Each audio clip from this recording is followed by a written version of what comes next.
Oh, Vandals. Welcome back, Mighty Vandals, to Tubs of the Club, your Big Sky podcast representative. Man, we're struggling already.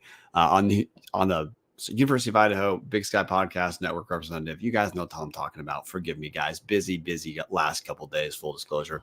I'm your host, Bryan Marceau, starting off amateur hour right away. You rip the Band-Aid off, because why not? We have some more Band-Aids to rip off, guys. Promise. So join today.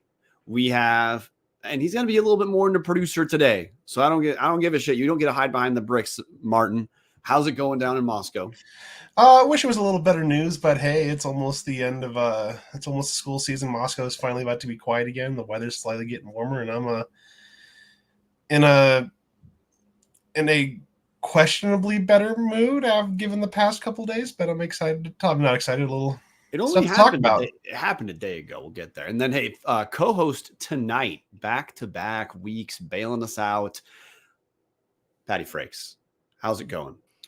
Doing all right. I've been doing my usual routine on a Wednesday night of being confused at what's going on with Major League Baseball umpires and confused at what's going on with the Idaho Athletic Department. So nothing new for me this week. Yeah, so as comment section says, some guy named Tubbs the Club commented, Tubbs' second favorite Idaho student. Damn right. If we get Rory Mayer to show up in the comment section, we will, of course, remind Patty why he's number 2. But hey, you know what? There are worse things to be than number 2. Idaho's men's basketball team didn't finish number 2 in the conference. Idaho's women's basketball team definitely did not finish number 2 in the conference. So, look, we got the news to get to. And, hey, full disclosure, guys. Sometimes listeners can be the only thing really we get listeners touchy about is when we talk about news that is not great in Vandalland. So if that's you, that's what's happening in the first half of the show. So this shit ain't sunshine and rainbows, fuckers. Yeah. Hey, second half of the show is going to be very different. There's going to be a pretty hard tonal shift, but we have to start with the news. And the news is, hey, today we're recording May 1st, 2024. Well, on April 30th, 2024, it was announced that it was Monday this was announced, that April 29th.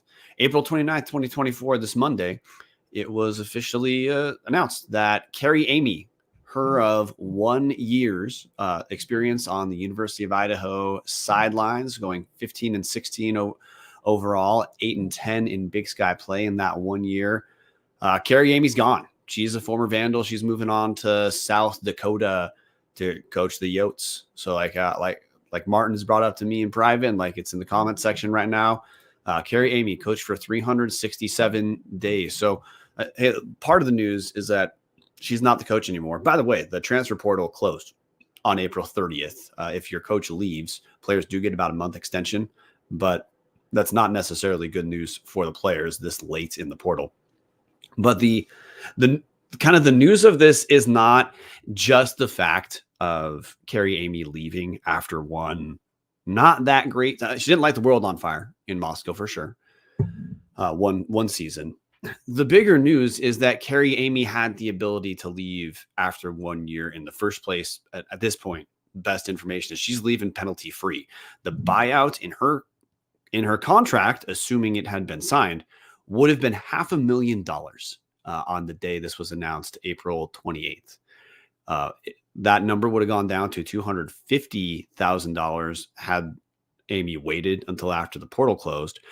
I bring that up because, hey, South Dakota is going to be paying her more base salary increase from 120 to 250, which that's worth more than her contract. Had she hit every incentive, would have been worth in Moscow. With every incentive added in Moscow, she would have been at 246. Her base was 120 with a $30,000 media pay. So that's 150 base. But anyway, bring that up. South Dakota does not have $500,000 to pay a women's basketball coach just to show up and then throw on 250 as a base salary before any other supplementals are added on. So Carrie Amy, best information, is not facing any sort of penalty for leaving early. Why, you might ask, is Amy facing no penalty at this point? Because Amy never signed her contract with the University of Idaho. It was the contract that she was given was approved by the State Board of Education on October 18th, 2023, the same date that Alex Pribble's contract, which is very much signed, was approved. But throughout the last year, Idaho does a good job of keeping coaching contracts public. One of the things I love that Idaho does. And Carrie Amy's for last year was in that pending tab. We found out the reason why it was pending is because she, after October, what our understanding is, after conferring with Trevin Pixley, is she informed the university, either her or her agent, either way, a representative for Carrie Amy in one capacity, informed the university after the State Board approved her contract, she was not going to sign it. So at that point, we're about a month and a half until the season has to go. And Idaho doesn't really have a chance to completely start over at that point. So things kept rolling. Apparently, the athletic department kind of bugged her a bit about, hey, can we get this signed throughout the year? And she would typically shrug them off. Then end of the year, hey, Big Sky season ends. Nothing happens to Amy. Like, there's no ultimatum or anything. She just keeps on rolling without a signed contract. She is allowed to cut players, which she did. She is allowed to recruit and sign players, which she did. And then Amy bailed 2 days before the transfer portal officially closed for players. So there's a lot of bad news to share in this story. This is only a story to me of bad news. This is only a story of bad or failed actors right now. But Marten, you're the heart and soul of our women's coverage. So I want to throw it to you to begin to have the first takeaway from the news that Carrie Amy leaves after one season, 15 wins, losing record in Big Sky play with no penalty. First, when I saw the news, it sucked. It really kind of it sucks just to see that the coach that I thought could maybe bring Idaho back to what they were in the mid 2010s to kind of back to competing for Big Sky titles. Big Sky and the tournament seed was gonna. It sucks. That was kind of the first thing, and the second thing that I thought was kind of, it was also this weirdly enough, I thought, like, the first thing I thought of was just like what I used to say in that the band during when Idaho made threes was 1, 2, 3, and it's going to have the third coach in 3 years. Yes, the first one was let go for reasons. It was let go for things. Second one, Terry Carey's gone after a year, and it sucks. And I know, like, the one thing I thought of, first thing I thought of, after kind of hearing what Trevin says, which, by the way, support local newspapers. That's one of the big thing I can say. Support Trevin with keep doing the work he does. Was you can't always play nice with this kind of shit. Like, sometimes, like, somebody has to play the fucking heel and get shit and be the mean person here. And the department didn't think, and I don't know, they just got to do things. They got to be a little more pushy with things, to be like, hey, put their foot down and get this thing signed, or you're fucking out of here. If they knew she was gone after the year, then if they knew it was going to be gone, then why not let this go sooner? Like, let it go then, was kind of my thing. But I'm not going to badmouth Carrie that much. It's over now. I'm going to, like we said, rip the Band-Aid off. But at this point, I'm going to go back to my Mr. Sunshine and Rainbows, as some of the Tubs people like to say. Mr. Positive Outlook, as I think Nick Weber said after my email to the department last year, well, 2 years ago now, for the Petrino stuff. But like, you still got to support this team. And like some of the players saying, I'm still a Vandal. Like, support them, support Drew and Arthur, whoever the coach is going to be this fall, if it's one of those two or if it's someone else. Again, I have nobody's telling me to say this, but it still is something. Then, yeah, I'm going to start repeating myself again, but I'll let you guys go again before I start doing that. So, hey, Patty, you're kind of the second. I mean, you helped Tubbs with its coverage of the women's team. So I guess, hey, I'll throw it to you before I say my piece. Yeah, it's just a confusing situation from every angle you look at it. You look at it, if Amy's not refusing to sign the contract, why are we keeping her around. That just seems strange, and there's a reason contracts exist, is to protect both sides of both parties in an agreement, like, employment or whatever. It just seems so confusing why she was kept around if she refused to sign a contract. It seems strange that she's refusing to sign the contract. Was this some sort of an issue, like, I don't know, two people bashing heads? Was this an issue of Eighmey didn't want to be here long term? The whole situation has me confused, and I just don't see. Everybody involved in this situation seems to have something that they did wrong on their part a little bit, and I'm not gonna go really in depth on one or another person when it comes to this thing, but it leaves me just confused how everything was handled here. So I think I can explain why you're confused. Is you're expecting salaried adults with advanced degrees to dot their I's, cross their T's. That's, hey, the job of the administrator is supposed to be at its core boring. As in, hey, it's not a sexy job to make sure that the right resource shows up in the right place. It's not a sexy job to make sure that the contracts that are given are signed and finalized, and all employment is secured, legal, all above board. Now, if you quit looking for a good explanation of why this happened, Patty, good as in competent reason, you're not going to be confused. There's very little to be confused about. University of Idaho is it's a good job. It's not the best job in the nation by any means, but it's certainly not a bad job. It was Carrie Amy thought highly of it enough to accept the job when offered from D2 Nebraska, Kearney. Yeah, Nebraska Kearney is where she came from. So, hey, quit looking for a good reason. Here's what happened. Carrie Amy was given a contract. She said no. Very simply, if someone tells you they don't want to sign a contract, it means they don't want to be here. So Idaho, hey, they find out late in the game that she says no. I understand trying to make the best out of that. But from then on, Carrie Amy cucked the Idaho Athletic Department. The end. At some point, if she's able to leave repercussion free, then Idaho probably could have cut ties repercussion free as well. And at some point, look, it's the job of Terry in defense of student athletes to make sure they know within reason. We know coaches leave, but to know within reason that there's stability at that position.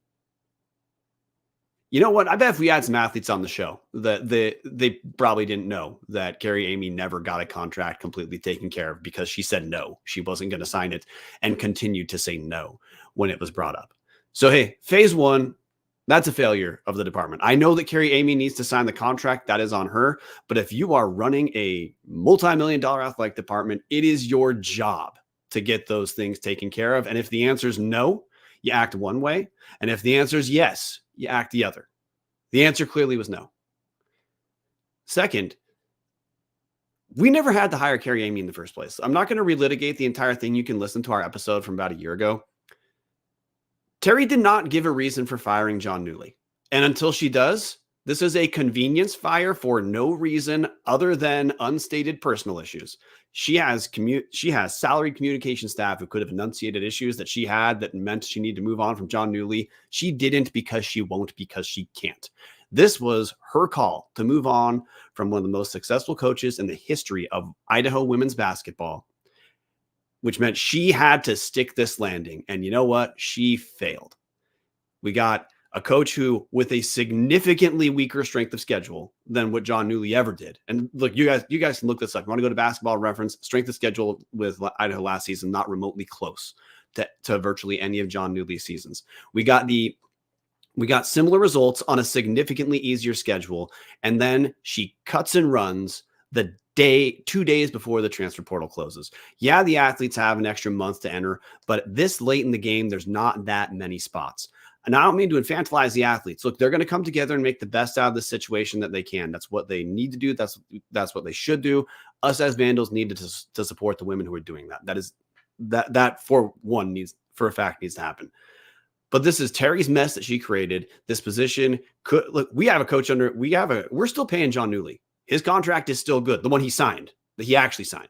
That one is still good. This was Terry's job as the administrator of athletics to administrate athletics and get a women's basketball coach in here with a signed contract. She failed when she needed to eventually get a clear yes or no via, if you need to do an ultimatum, go ahead. When she needed a direct answer, are you going to come back or not? She failed. And if she had the chance to get rid of Eighmey repercussion free, if Amy's not going to say yes, her ass should have been gone the day Idaho lost in the Big Sky Conference tournament. Terry Golick failed again, just as she has failed again and again and again on some of the most important issues in this department. And hey, look at the marquee women's sports.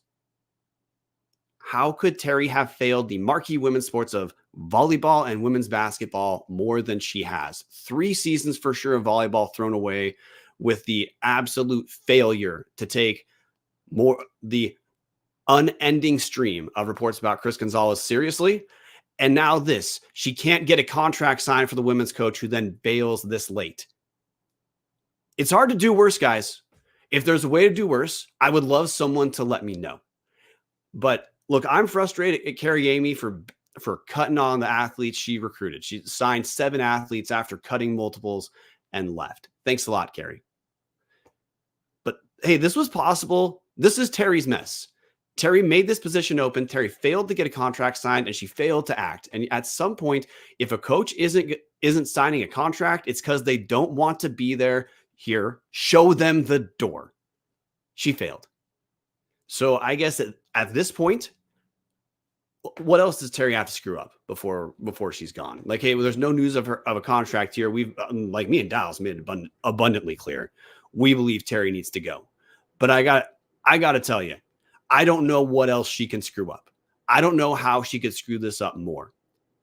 Contracts are basic work of administrators. Contracts are the basis of any long-term agreement. If you don't have a contract, you have nothing. Thank you, Terry. With that said, Martin or Patty, anything else you guys want to add? Not really. Nope. Okay. All right. So, hey, and last thing I want to bring up, so Martin, you might want to keep headphones off for another minute.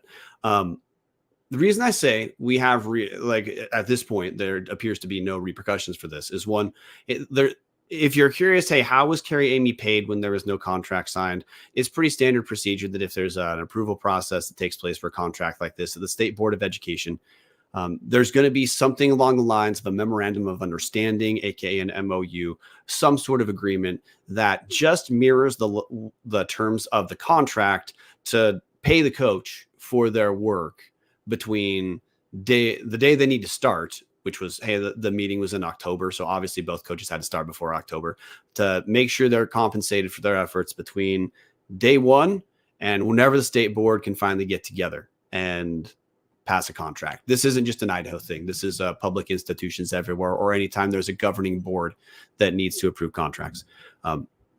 MOUs can have terms of separation as just like the contracts. Truly, I looked up the MOU for Josh Heupel at Tennessee to have to try to have a better understanding here of what may or may not have been there.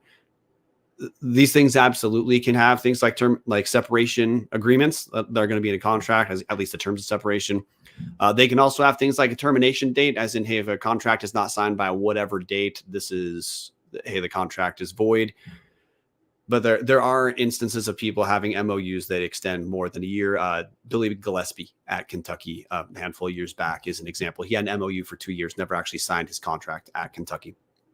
So phase one, if you're wondering how that logistically happens, that's how it happens, is there has to be something to compensate the coach before approval, because we can't have a basketball coach start in October when they agreed to come over in April. It can't work that way. But I bring that up because I got another Terry screw up that we haven't talked about on this show. So after the first football season, 2022 under Jason Eck, the assistant coach were given raises, which was great news. Within those raises was there were terms of separation. There were buyouts slipped into the contracts. Rob Orich left Idaho for San Diego State, and Idaho went after his buyout, which one, coach needs to be aware of a buyout in place at all. But second, the FCS schools know they're going to lose coordinators. The fact of a buyout and a buyout that is pursued at this level is preposterous. It's a celebration when you find out a guy like Rob Orich is moving up. Rob Orich is a guy that people on this show, people we've talked to in private, have always said, like, hey, Jason Eck's going to leave someday. He's not going to be here forever. If he's going to kick ass like he does, like he has, as long as he has, he will get a shot somewhere else. And you know what? The short list of guys with connective tissue to Idaho, Rob Orich was a name that I said myself. I heard a lot of people say, you know what? I bet he's head coaching material. Well, Terry torpedoed the relationship with Rob Orich over $30,000 for an assistant coach to leave early, which did not disrupt the program whatsoever. Jason Eck knew exactly what to do when Orich left. We got Dan Jackson. No beats were skipped. That's just how it works. Terry pursued that $30,000. By the way, in the coaching industry, that is considered not okay. That would be considered acting. Look, I know at the literal level, legal level, if you sign the contract, those are the terms. But in the coaching world, that's considered not okay. Incredibly dumb. The relationship between Idaho and Rob Orich no longer exists because of Terry. I bring that up. If Idaho's going to torpedo the relationship with Rob Orich and any future connection he might have over $30K, oh, you bet they're not going to let Carrie Amy torpedo basketball for $500,000. Which is say, look, and there's no way Carrie Amy didn't know about the Rob Orich thing going on, because that was common knowledge in the coaching circles. It's a small world, guys. So that's all to say. There's no way Carrie Amy leaves if she thinks she's going to be on the hook for $500,000 when her last contract at Idaho paid $150,000. Absolutely no way. Which is to say, if Amy likely had no concerns about leaving and having penalty, Idaho didn't have concerns about cutting ties with Amy. Just another complete failure, completely failed the athletes who are hung out to dry. Support them. I'm glad that the women are staying who are, but this is a terrible position to put them in, where they committed to one coach who then bailed, or hey, the Bees were cut from the team. Carrie Amy was allowed to cut players from this team when she had no contract and apparently no intention whatsoever of coming back. So, and like Kevin Marshall says in the comment section, USD doesn't have money like that, meaning $500,000 for a women's basketball coach buyout. No, this was easily avoidable. This is Terry's mess for firing a coach for convenience in the first place. This is Terry's mess for failing to get a contract signed. I hope someone other than Terry is going to be left to pick up the pieces pretty soon. Best information is assistant coach Arthur Moriera is, we've been told he is likely to take over as head coach. He was the associate head coach last year. Moriera has no head coaching experience, but he did coach for about 7 years at University of San Francisco. Also helped coach the Brazilian national team. You're not an assistant coach at the college level with no overall experience, but this is just at the experience level, this is a huge step down. Now, hey, if Moriera is the guy, as we've been told, the best thing you can root for is that he kicks ass and makes it a real question of if an interim hire should be promoted to something else. But the team's going to, in public, make the best out of this as they can, which they should. But if you're angry, you should be. You should be angry at Carrie for being okay with cutting and running like this, never signing a contract. I bet the athletes for sure thought she was under contract, which we know coaches leave, but that's different to be first year and have no assurance whatsoever of coming back. But if you should be frustrated at Terry. These failures have to end at some time. Here's to hoping that time is July 31st, 2024. And with that said, we have a hard transition taking place, very hard transition taking place. But first, some breaking news. Breaking news. Hughes River Expedition has an updated website. So, one, you need to go to hughesriver.com to look at the updated website. But two, if you're looking for a great all-inclusive week-long vacation, do not look past your backyard. Hughes River Expeditions has been Vandal owned and operated since 1976, and they're ready to take you on the vacation of a lifetime. Enjoy a multi-day trip down the Middle Fork of the Salmon, the main Salmon River, no return, the Salmon River Canyons, or the Selway, and check out special trips like the one to see the Perseid meteor shower, camp on pristine beaches, run amazing whitewater, hike scenic trails, spot wildlife, soak in beautiful natural hot springs, and fish some of the most remote stretches of river in the country. You just bring her close, let HRE handle the rest. So grab a paddle, catch dinner, and ride the bull all throughout the Gem State. Call them now, 406-540-4450, or check them out at the newly updated HughesRiver.com. So, big deal, guys. So here's where the hard transition takes place. We had spring football game. Football is where everything keeps going right. So glad we have that going on, man. Jason Eck keeps batting 1,000 harder. It's pretty hard for him to do better than he has. But hey, spring game. Our experts here are going to be Martin and Patty. We're going to lean on for observations. But hey, the good news is the spring game happened exactly like it was supposed to based off the setup. It was the overall play setup was first string and key and second stringers who were going to play a lot of reps were team 1. And then second stringers and third stringers, team 2. Obviously, team 1 needs to win that game. The white team, that's team 2. They were spotted 14 points. Black team was the first stringers. Black team wins the spring game 35-21, which means the second and third stringer scored a total of 1 touchdown. I'm not going to break down spring game stats because they're unofficial, but look, I left watching this game not terrified about any sort of takeaways. I want to go through. I want to hit a couple takeaways at a time, kind of one category at a time. So I'm going to throw it to Martin first. Martin, you were there. So hey, what stood out first to you about spring game?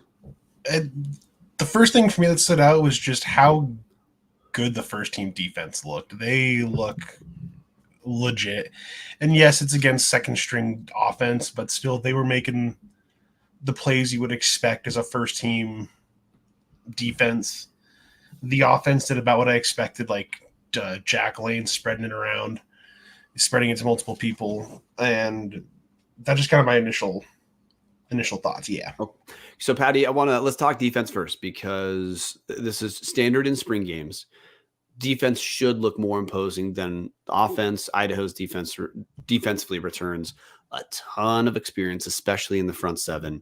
So defensively, what stood out to you? Absolutely. Generally just they looked really good. And with the comment of saying like, hey, versus the 2s and 3s, they should look good. They look just as good in practice the last 2 weeks against the 1s. They are going to be a really good group this year. Particularly one name that I thought had a really good spring game was Zach Johnson, number 11. He was all over the field. He played Mike, will linebacker, edge rusher. He played 3 or 4 different positions. Redshirt freshman Zach Johnson. Yes. Lake City product. He looked really good. He looks fast and he looks physical. He still has some questions. Like he had one play where he should have been covering someone out of the backfield and they had a reception for a couple yards. But other than that, man, he was flying around making plays, making tackles in the backfield and stuff like that. He was one guy that has stood out this spring, and it continued into the spring game. Another fun bright spot on defense was Jackson Eck's pick 6. Another, like, one of the big developments for me, at least, that I've seen among the linebackers this spring has been Jackson Eck. His ability to move, his ability to play linebacker in space and kind of play with more instincts rather than, when you're a freshman, you're a little worried, you're a little nervous about messing up typically. So he's been playing with a lot more instincts, and that's where that pick comes in. He's getting to the ball, just kind of playing, trusting his eyes and making plays. And that was that next step in development for Jackson Eck, for him to be a truly dominant linebacker in the Big Sky. So Zach Johnson and Jackson Eck have both shown me huge steps of development this spring. I'm really excited to see them play. I think they might end up being your starting Mike and Will linebackers this fall. Secondary-wise, there wasn't anything incredibly out of the ordinary. One thing I'd say that stood out, this isn't an observation like play-wise, is that If you're wondering about the depth chart, Patty, essentially every observation you've made is correct. With the one standing out being Abraham Williams, who did start some for Weber State as a cornerback. He was definitely with the twos. So Abraham Williams, for sure with the twos as a transfer. But then the Patty, forgive me, just prepping for this. The first names are I'm missing the two transfers we have at cornerback. I know one's Corey Thomas Jr., the other is KJ Trujillo, correct? Yeah, that's right. Yeah, those two for sure were clearly like 1-2 in the cornerback room. But that's just rotation. We had three new guys who transferred in, one who had started in the Big Sky. Abraham Williams not projected to start for Idaho in the secondary. We'll hit more individual player stuff later, but look, a big picture defense, a good Big Sky defense in Idaho going against second, third stringers. They should look good. They check those boxes. So, hey, I don't know if there's more to take away from what we saw defensively other than some things you saw at the linebacker spot. I mean, hey, the D line was overwhelming, but they should be against the depth Idaho has, second and third string O-line. Offensively, Marten, I want to jump to you and then hit Patty on this afterward. Look, a big question everyone has Vandal football-wise is offensive line, which there's some asterisks about what we can take away from this because of the nature of what this game was.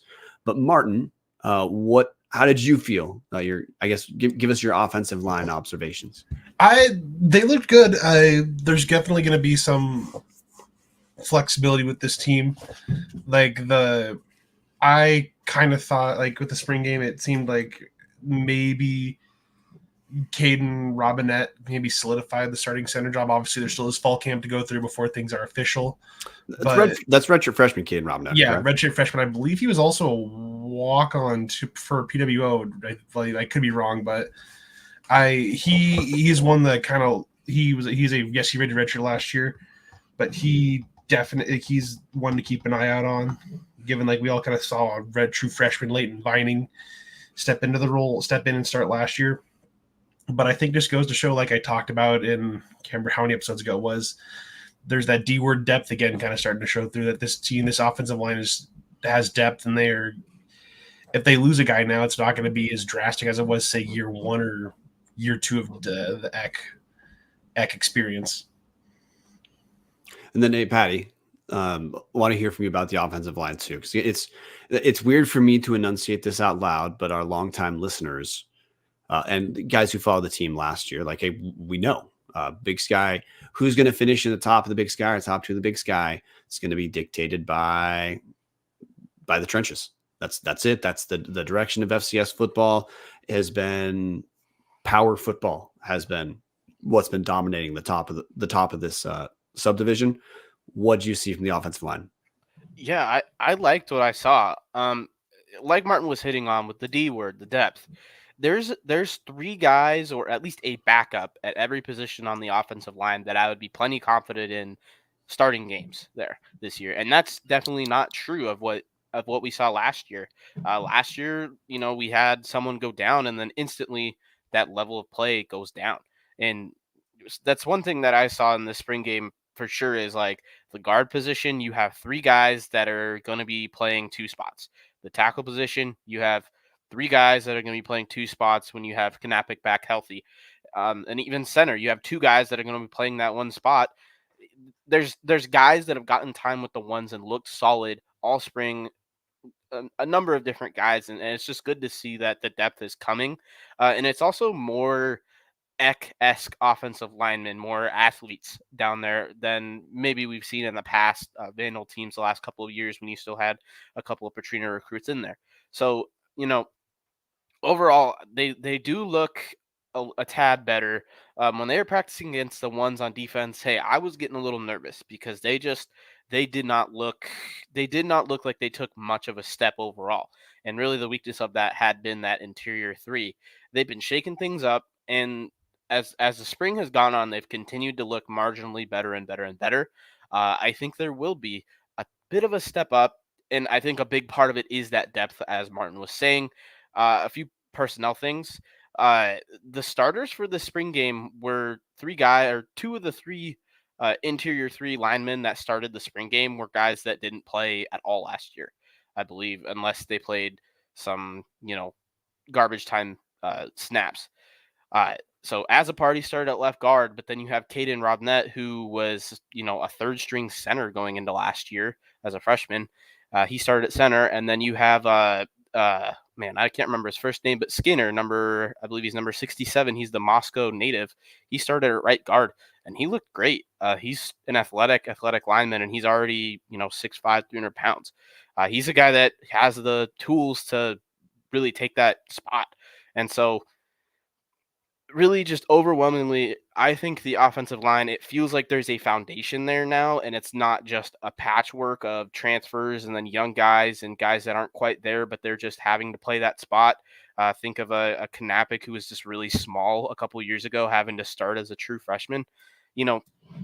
All these guys are physically capable that are playing the offensive line. They're all physically ready, and they all look like guys that maybe they're not going to be the best offensive line in the Big Sky, I don't think, but they have definitely taken a step up in terms of being just they're developed and they have that depth to where you're not going to take a giant step off with some injury, as we're going to see this year. And hey, even marginal improvement in the offensive line overall could be a very big deal for Idaho this year, because one of the things, now I'm going to jump in here, shift the conversation to Jack Lane for a minute. One of the things that I think is going to change about offensive line play with Jack Lane is I don't think we're going to have many plays where the offensive line has to hold the pocket for as long as at times Idaho had to do with Giovanni McCoy. We saw, look, from Jack Lane, spring game stats were, they were efficient like they should have been. Jack Lane, 17 to 26 for 186 yards, 2 touchdowns. He ran in another touchdown, but spring game quarterbacks not allowed to be tackled. I think that run he would have got anyway if that was an actual game. But beyond the stats, one of the things that I saw about Jack Lane that excited me most in this game after he settled down, it took, essentially a series for both sides to settle down a little bit, was he's going to spread the ball around for sure. We're going to see a lot more running back passes. We're going to see a lot more short passes, not just that the offense is designed for the short passes, but Jack Lane goes through his checkdowns. And what I love seeing was the running back passes to guys like Elijah Cummings or Day Buchanan, where there was 5 or 6 yards between Buchanan and Cummings and the first defender, just because of the way the defense had to respond to the play itself. That was something Idaho did not see a ton last year. And look, hey, Jack Lane showed spreading the ball against Idaho State. If you're hoping to see that again in the spring game, you saw it. Main target was Jordan Dwyer. We can talk about pass catchers in a second, but I got to say, I loved what we saw out of Jack Lane overall. And I think the combination of what you talked about, depth at offensive line, and probably a quarterback who knows he's not going to beat blitzes by running around him. He's going to beat blitzes by identifying them quickly and getting the ball out of his hands. I honestly think those two things, even if it's just marginal improvements in the offensive line, we can experience as fans as actually pretty big defense in the overall offensive product that we're going to see. But Martin, I'm going to let you finish that yawn. Patty, your thoughts on Jack Lane?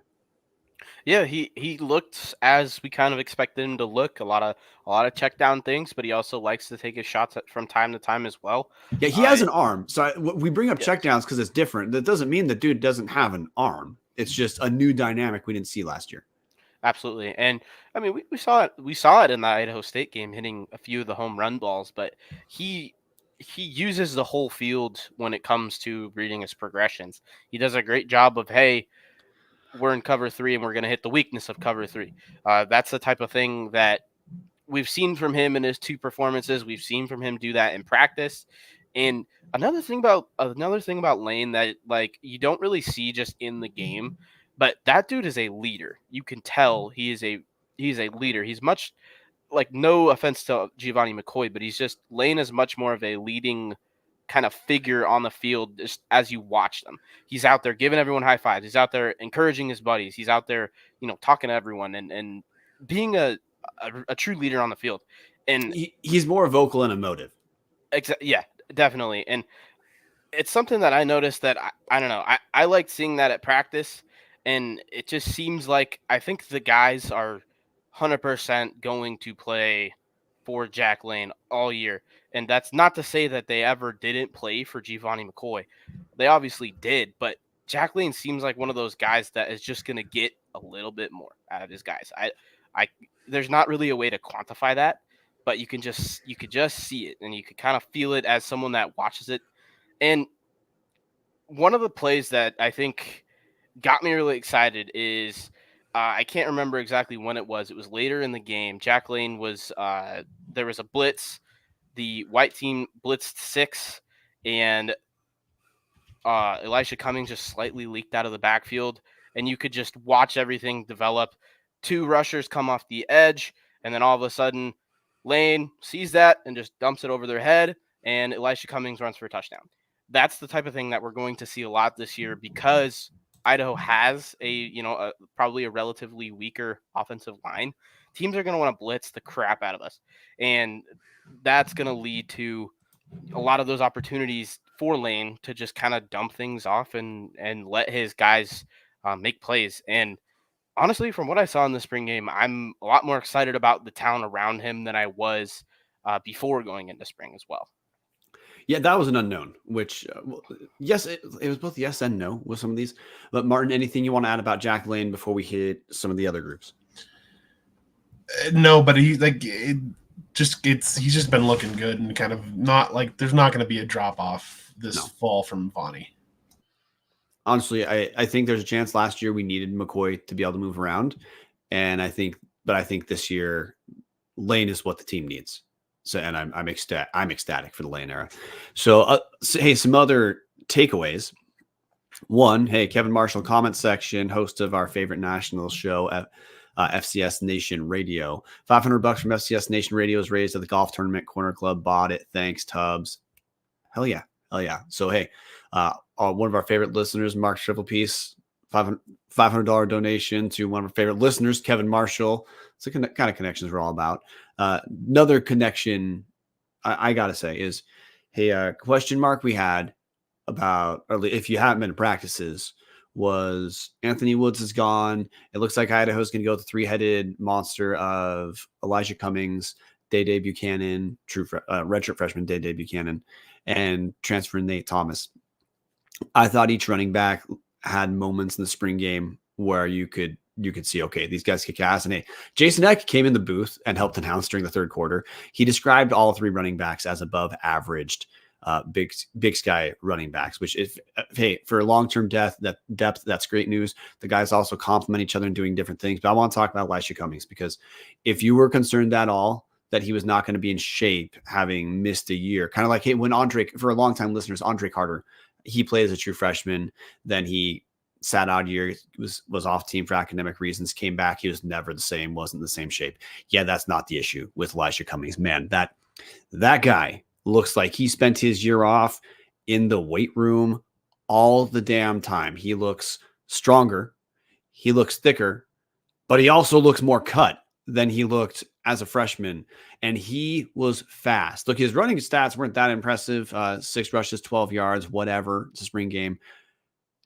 Where he looked best was that 23-yard touchdown catch you already referenced, Patty, where, look, he has sure hands. We know we're going to see more running back passes. He's one of the guys who's going to be making those. But Cummins looked like a number 1 Big Sky running back to me throughout the game. Patty, throw it to you. You can talk about Cummins, or you can also talk about the other guys, because we do have 3 running backs who a lot of listeners, the other 2 listeners for sure, haven't seen. What'd you see? What'd you take away from the running backs we saw? Yeah, so I was impressed with everyone. So Cummings, as you referenced, he looks just as quick as he was before. He looks like he's put on some healthy weight. Something kind of surprising.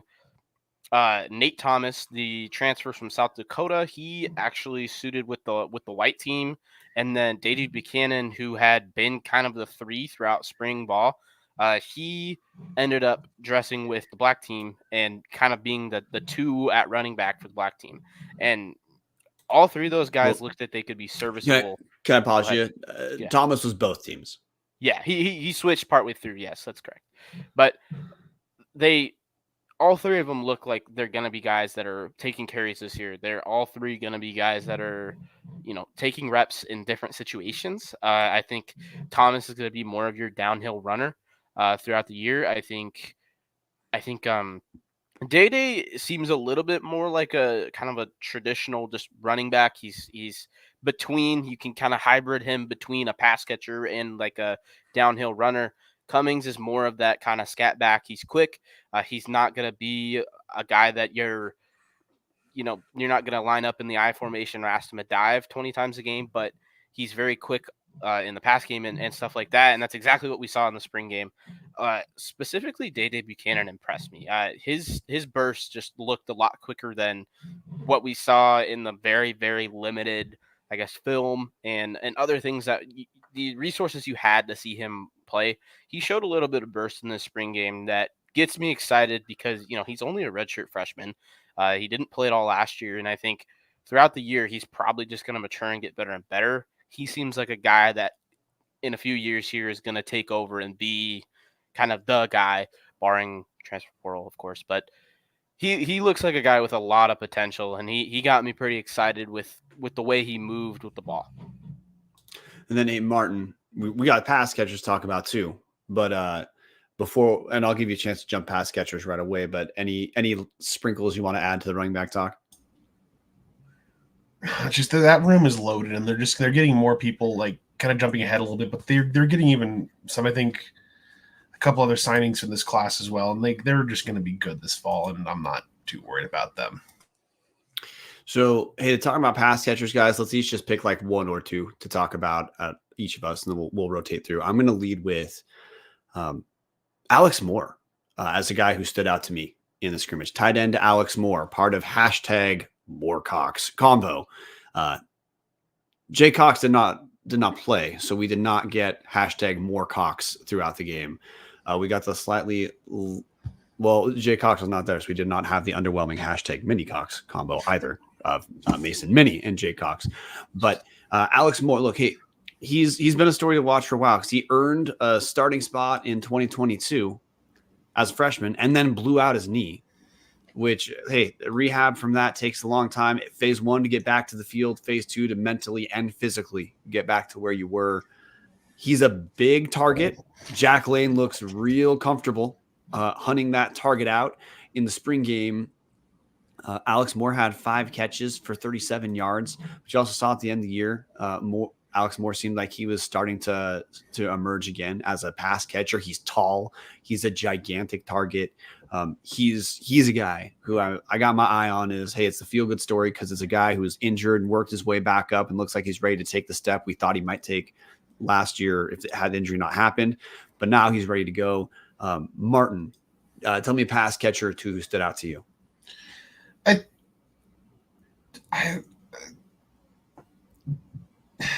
I'll let you guys go first. I am spacing right now. Okay, Patty, take it away. I'm gonna hit on. I mean, the obvious one is Dwyer. He looks the part. He looks like he has improved, marginally improved from the last couple of years. Quite obviously the top target. Yes, he looks like he is ready to be the number one target, the number one receiver. He's going to be probably matched up with the opposing team's, better defensive backs throughout the year. And I think he has the talent to be able to succeed despite that. Another guy that I'm going to mention that, I think he ran with the twos, but he's been making plays, man, is Crew Clark. He was a guy that he committed to Weber State originally, went on his mission.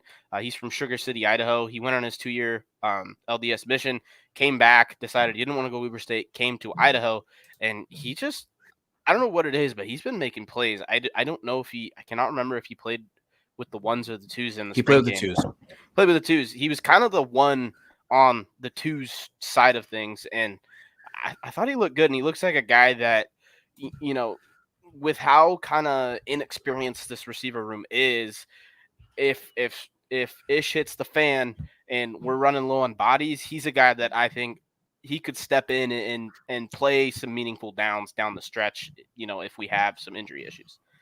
Yeah, I want to also bring up Hey, Mark Hamper, returning from last year. He's a redshirt freshman, 3 catches, 48 yards. Hey, he looked solid. A name that I heard, I swear I heard this guy. I figured this guy had more catches than he did, but he only has one on the stat sheet. Is Emerson Cortez Menjivar, who that's just a guy who I hadn't heard or didn't from the observations you guys have had. He wasn't a person who was brought up, but he laced it up with the ones as well.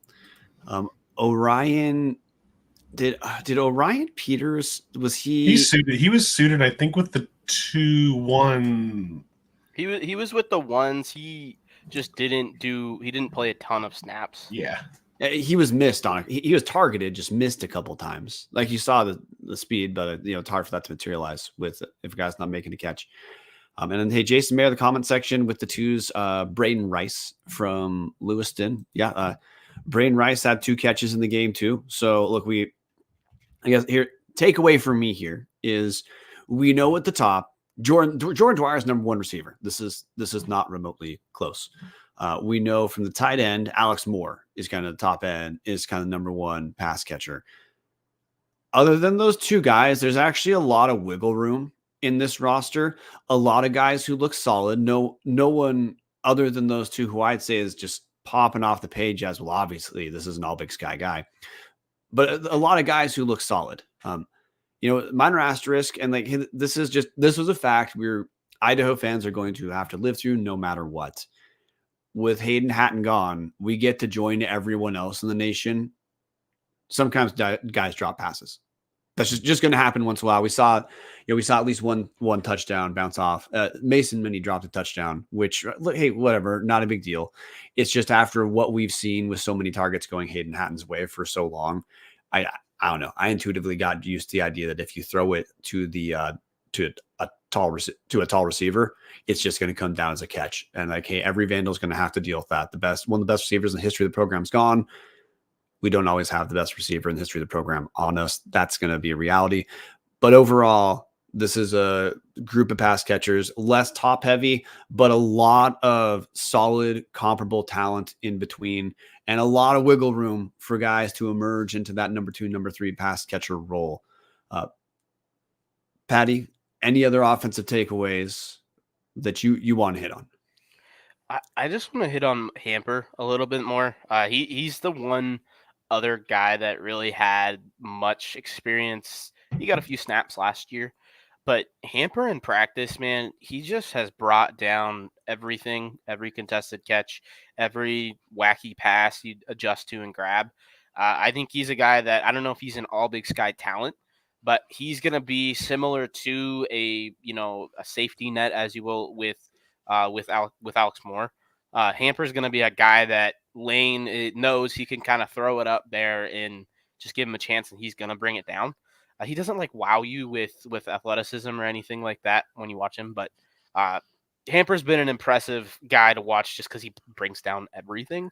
And that's kind of what he's done all spring, and that's kind of been the scouting report on him since he wasn't a Vandal yet, before he was even in the building. So I'm really excited to see what Hamper does as well in 24. Yeah, so I didn't mean to down talk Hamper. It's just with how the pass catching was spread out. Look, he had 4 catches. That would have made him, I believe that's the second most catch. Yeah, that's the second tied for the third most catches. Both Dwyer and Alex Moore had 5 catches each. So Hamper had 3 catches, but still that's the third most catches of the first string. There were 20 total catches on the first string to split up.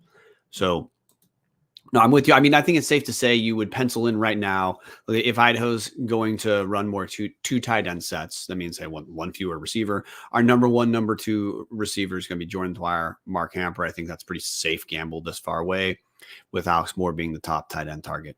So one thing I do want to acknowledge, because we're closing in on that hour mark. Idaho did win the spring game, not the points. How do you win the spring game? No one gets a serious injury. Or key players do not get serious injuries. Didn't happen for Idaho. So look, we've had some not great news we've talked about in Vandal world. We still have the volleyball thing to finish out eventually, but the spring game was a great time to completely let that stuff go. And see that, look, this is going to be a very good football team come September. Get your season tickets. Make sure if you can book hotels early, do it. This is going to be this is a playoff caliber team where heading into the start of the season, the question is how high can this team go? Can they repeat getting a seed? Which breaking news, Patty. Let you talk about this too. And Martin, you can jump in if you want. This is kind of more national FCS. There will not be 8 seeded teams in the playoffs next year. The top 16 teams will be seeded. It's still the top 8 are the ones that get the first round bye. But we now have 16 seeded teams. To my knowledge, Patty, that means the bidding process to host should also be done with, and that the seeded teams will host. And the team seeded 9 through 16, they're just going to host the unseeded teams, which will be 17 through 24. So, hey, from the Idaho end, do you think this is a move in the right direction? Spoiler alert, I do. But 2, if you're a Vandal fan, what's good about this for Idaho in the FCS playoffs? It is absolutely a good thing. This is something that FCS fans have been absolutely screaming for the last, 5 years at minimum, if not longer. And I'm really excited just because it gives you a chance. Hey, you don't have to be a top 8 team in the country to get a home playoff game. And if you're, if you're one of those teams that makes the playoffs, and hey, you're Eastern Washington without the biggest athletic budget, you don't have to worry about having to put in this massive bid for just a chance to have a home playoff game. That was something that even in 2022, when Idaho had to go on the road, like a lot of people were like, we got outbid by Ceylon. Like it eliminates the financial aspect of that, which is just great. And it eliminates a little bit of that regionalization that kind of on the national scale, East Coast teams tended to have a much easier path to the later rounds just because regionally they're closer to kind of those weaker conferences. You think of I can't think of an easy example right now, but NEC school. An NEC, the NEC auto bid, the Patriot League auto bid, and the Big South auto bid is typically they all get paired with SoCon or CAA teams, and they tend to a CAA team that maybe didn't have very strong of a strength of schedule would just kind of get a little bit of a, no offense, kind of a cakewalk to the quarterfinals where they would meet a Missouri Valley or a Big Sky school where they would just get absolutely dominated or just don't look at nearly as good. And on the flip side of that, these Big Sky schools like Idaho in 2022 were sitting there like, well, Idaho's going to have to go to North Dakota State in the first round because just regionally that made sense, and we don't have to worry about that anymore. And it's all going to be seeded and you're not just making these matchups based on who's close to each other. Yeah, I just want to reinforce for the Idaho end, there's just not that many conferences in the Western United States, and the Western United States conferences are good. So, look, the only kind of shitty team that is in the West that tended to make the playoffs was San Diego. If San Diego's not winning their league, then and yes, Kevin Marshall being so big, guy got to play San Diego and lose. Obviously that happened, Kevin, but an average year, if Idaho found out their first round opponent was San Diego, the reaction off the record is, oh, thank God. There aren't many of those matchups that exist in the West. That's why regionalization is part of why you get matchups like Montana State playing North Dakota State in the second round when North Dakota State was understood as like the unofficial number 9 seed last year. That lets the bracket shake up differently. And like Steve Kurtz says in the comment section, it cuts down on the number of schools buying home first round games, which, hey, downside, it was cool to have the Montana schools, if they were in the first round, have good attendance. But it also means that, hey, you kind of get to earn whether you're gonna host a spot, which in most playoffs, that's how fans, whether it's correct or not, depending on your tournament, depending on your classification, most fans understand the idea that if you're hosting, it should be because you earned the right to host on the field, not in ballrooms while fundraising. So I think it's big news for Idaho, big news for Western FCS schools. It's last thing. like Kevin Marshall said, it finally happened. Anytime where it seems like, hey, the brain dead right decision takes place, but it's a committee that has to land there. It's a little, exhale, sigh of relief that happens. The committee did the right thing, and we get to reap the benefits right away. That's a wrap, guys. So we're going to be on next week. We're recording through May. We take our big break June, July. By the end of May, we're going to have our big questions episode, which is kind of one of the few just like fun screw around episodes Tubbs does. In between then, we have basketball updates to talk about, both women's recruits, confirming whether Arthur Moriera is for sure going to be the head coach. That's what we've been told, but nothing's been announced yet. Certainly hoping the team gets to the announcement faster than they got to that contract stuff. We have volleyball that we got to close things out, but anyway, we're not that long from the summer desert of sports that I always dread. So I'm enjoying it while it's here. Patty, thanks for coming on, helping us out. Patty's part of the team. Glad to have him here. Martin, you and I, hey, we're the old dudes. We're here. We're here no matter what. Thanks for listening. Patreon.com/Tubbs the Club, guys. So one thing I want to say before we close out, it's not just a commercial. We break our news early in Patreon in our Discord. One of the benefits is, hey, you get to learn early, but two, you get to kind of have a group discussion to figure out how you feel about stuff before things come out. And when news first comes out, that's when the reaction is most likely to be just all over the place.